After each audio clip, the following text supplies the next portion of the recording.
Hi again then guys, and welcome to another Forza Horizon 3 speed build, and we've got an extremely quick car this time, especially in terms of acceleration, the Dodge Charger Hellcat. Now the Challenger Hellcat gets a lot of exposure, it's very popular, understandably so.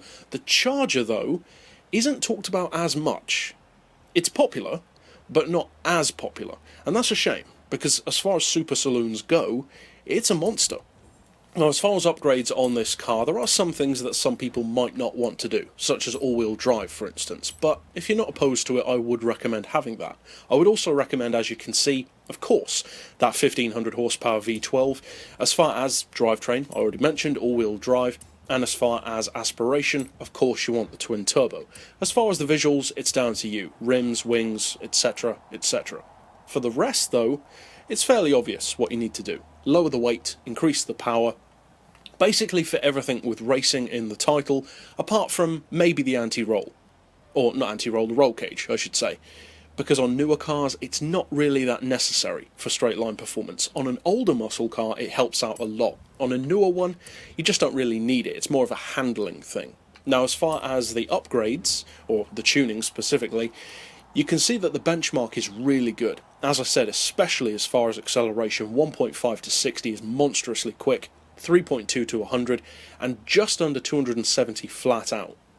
Now, as far as the gearbox, I would recommend a final drive of 3.3, then individual gears of 2.9, 1.99, 1.5, 1.17, 0.95, and 0.8, so fairly similar to some of the other setups which we've used, but that kind of gear setup does work for quite a few different cars, with just a couple of variations here and there. As far as alignment, we've got neutral, camber and tow, so unless you specifically want some, that's just what I've gone for. 4 degrees of caster, so right there in the middle, for manoeuvrability, but also stability of handling, especially at high speeds.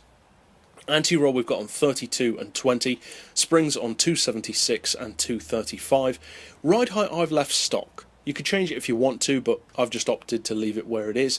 For dampers, we've got those on 15, 13, 7 and 6.